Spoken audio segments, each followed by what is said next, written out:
Well, first of all, happy Valentine's Day to every single one of you. Says with a wink. This is not a Valentine's story I'm telling tonight, but rather I'm going to tell a story that will, for once and for all, shed some light on a question that you have all asked yourself through the years, and that is, how the heck did that extra R find its way into February? All right?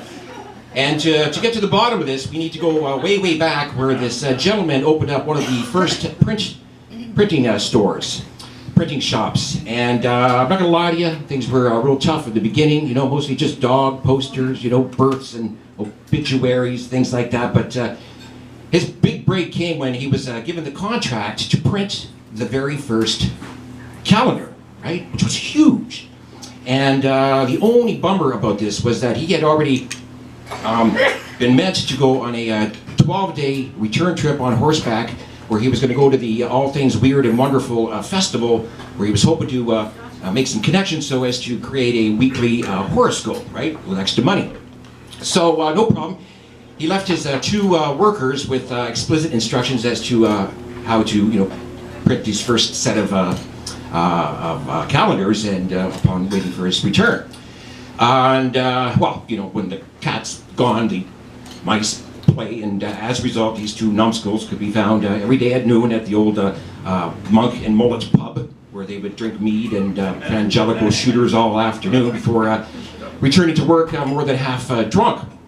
So, yeah, imagine, you know, your horror and surprise when 2 days after, 2 afternoons earlier than he's supposed to come back, the boss triumphantly kicked open the shop doors and said, "I got the gig. It's going to be our year. Now show me the calendar." So he grabbed one off the top of the pile and he looked at the cover, and it was good, you know. And he flipped over and looked at January. He flipped it over and said February, March. Wait a minute. He went back. It was, why are there two R's in February? It's supposed to be January, February. And then the two workers looked at each other and were like, oh, shit. So the boss is a little bit nervous now. We started going through the rest of the months, you know, January, February, March, April, May, June, July, August, September, October. Because why is October the 10th month? It's supposed to be the 8th month. That's what October means. That's what Oct means. And the two workers looked at each other and they were like, shit.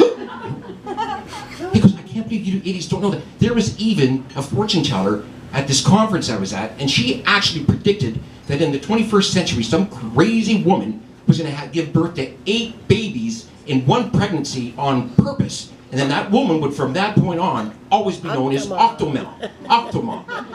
You know why? Because she had 8 babies. Why did you not know this? He says, are these all like this? He goes, oh.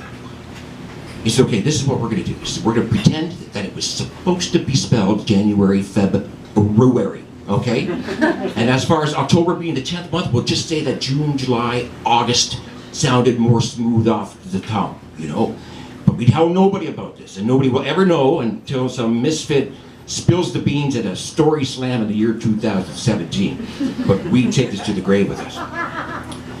And he said, now, he says, I've got to go to the Monk and Mullet to have myself a drink because I am this close to firing the both of you. And then he stormed out of the workshop. And when he did, the one worker said to the other, goes, wow. He says, well, that could have been worse. And the other guy says, that could have been worse. How could it have been worse? We just about got fired by our own father. How could this have been worse? And the other guy points to the counter and goes, well, at least he didn't notice all that second D and all those Wednesdays. And that, my friends, is a story about how the R found its way into February, the D found its way into Wednesday, and how October became the 10th month. And I know this fake story is true because I looked it up at the library.